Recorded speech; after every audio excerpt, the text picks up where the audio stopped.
Alright, we got against Wolfie. Wolfie comes up with us, not Wolflick, that would be different, with Lapras, Flygon, Kingdra, Galarian Slowking, rather, Terapagos, and Alcremie. So this is going to be pretty interesting with all the Decorate shenanigans. We also have a chance of, yeah, not our Wolfie. We also have the chance of Fake Out, oh no, I'm so sorry, that's on my end. I'm thinking ahead. We have the Decorate shenanigans, Dragon Shear could also be a thing, and then potential control weather. Not, the one Pokemon that I would be a little bit worried about Arachne going up against is the Lapras. Rillaboom looks pretty good, except for Galarian Slowking, but I do have high force power. It's Terapagos. Yeah, Terapagos, see, if you don't have a super effective attack, I mean, it's really tough to take down. I'm down to bring in Ninetales Incineroar early in the game. Oh, you know what? I could bring in Raging Bolt Incineroar.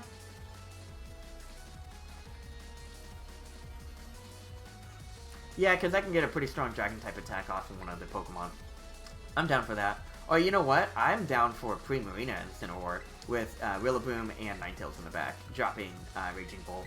Yeah, because they have a lot of good dragons, and I mean, they have Lapras, Ice-type moves, the two dragons, and Alcremie, right? So it's going to be a lot harder for us to kind of navigate and say, hey, we can immediately go for Raging Bolt stuff.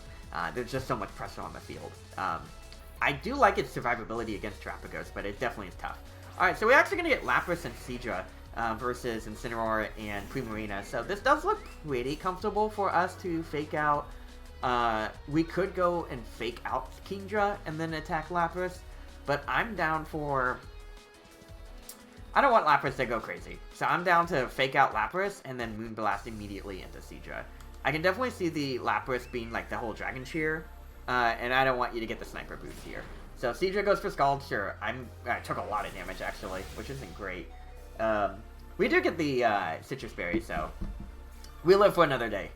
But knocking out Seadra is going to be huge. Fire off this Moonblast. Perfect. Alright, Seadra's off the board. Yeah, I'm down for that trade. I think it paves the way to make it a little bit easier for the other Pokemon I got. Lapras also has Water Absorb, which is something I need to be mindful of, which isn't great, but I think Rillaboom is definitely going to be an MVP here. It's the Terapagos stuff I'm so worried about. It's so tough to deal with, yeah. And here we go. Terapagos is up in the game. Alright,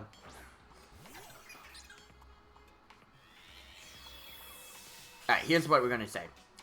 If you let me get this parting shot off, I'm going to lower Terapagos' special attack. Otherwise, we'll be fine here. We also don't want to leave Lapras on the field too long. Lapras can use Parasol, and I'd hate for them to get a free, like some good KOs and immediately Parasol in the end game, right? Parasol's on a timer. So, yeah, if I did actually prepare for this format, Terapagos definitely would be on the team. It's really good. Terapagos decides not to Terra and just goes for a vanilla Starstorm. We like to see it. And Lapras is slower than Incineroar, that's good to know. Okay. So we are able to lower Terapagos' attack and special attack. That'll make it a little bit easier for us to say, hey, you know what? You might not want to stick around for a while. I feel like Rillaboom would be really nice to threaten their Lapras immediately. And I'll go for Rillaboom for now. Hey, no worries at all, Apollo. You gotta show me what you knock out after you're done with the Photoshop shenanigans here. And Lapras activates Surf, which is fine by me. Rillaboom takes that like a champ. Terapagos makes it where it's not very effective. But Terapagos doesn't really... unless you have a Zorbolt? But that's attack, right? Nah, okay, nothing happens.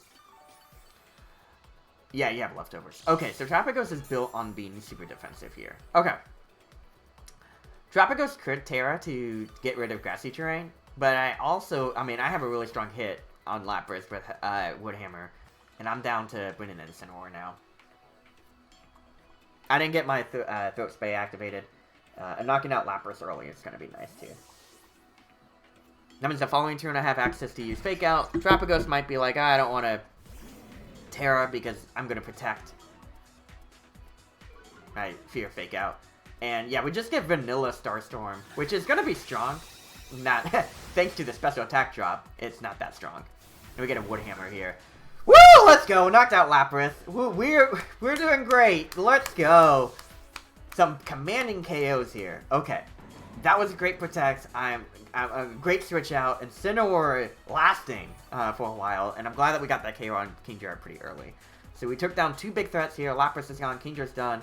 And the last Pokemon is actually Flygon. So this looks really great for Lapras. Not Lapras. This looks really great for Ninetales to end the game here.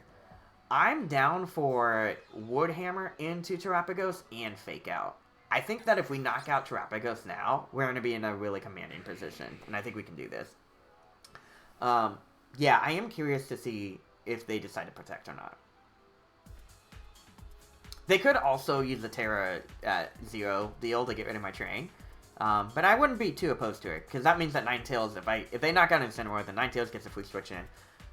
Flygon's threatened. I get her to set up a War Veil. Okay, so we're going to shoot the Terra. This is probably the... Okay, yeah. So Terra Zero activates, sure.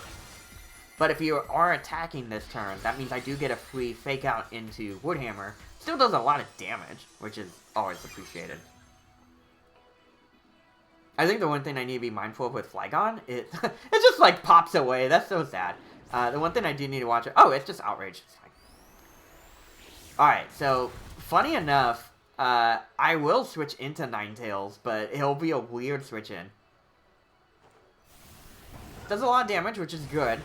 I'll get my KO. I knock myself out here. And then Ninetales comes back in. Yeah, Terrapagos revealing the leftovers again. But yeah, I have no incentive to Terra. Alright, Ninetales comes out. And here, I feel very confident in just firing off an Aurora Veil. And if I get it off, I'm going to Flare Blitz into Terrapagos. So yeah, Terrapagos probably is going to use Starstorm. But Flygon, if Flygon targeted Ninetales, yeah, it's fine. Yeah, so you're going to Starstorm here. But Aurora Veil should help us survive, which is great.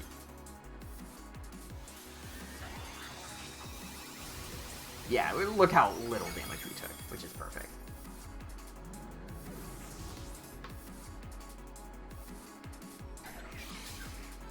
Cool, look at that. Alright, so Terrapagos is going to be healing up a lot, but we can work through that. I think a combination of Hyper Voice and Freeze Dry into... do I need to knock out Flygon now? You're still in Outrage, right? No, I think it stops you. So I am going to Freeze Dry. I forget that interaction. I think you're... Because you target it into me, it gets to reset. So Freeze Dry, Hyper Voice. Yeah, I just don't want to mess up that. So 4 times is super effective. Great. Flygon is knocked out. And we get another Starstorm, but thanks to Aurora Veil being up, we should tank this relatively well. Yeah, that did 15 points of damage on Primarina. So, we're good! The Aurora Veil definitely was clutch for us. Yeah, I think in this battle, us getting... Well, Incineroar surviving and us being able to pick up some pretty big knockouts early on, like knocking out Kingdra, knocking out Lapras was huge, right? And their Terrapagos wasn't really... very tanky. Oh, and the special attack drop. Okay, so Terrapagos uses Ancient Power, but at this point, like, it's not going to do anything. Yeah, it got me to yellow, but what was it? 80, 90, 100. That was 31 points of damage, right? And we got the KO. So overall, we just had a lot more defensive buffer and a lot more offensive presence there too. So the fake outs really did help. We were able to just like deny Lapras and immediately knock out Kingdra. The parting shot into Terrapagos was huge, and also just getting the one-hit knockout on Lapras and putting a lot of damage on Terrapagos as well. Yeah, it was funny because the Wood Hammer damage actually was nice. I got a free switch into Ninetales, which is huge. That's what I was looking for.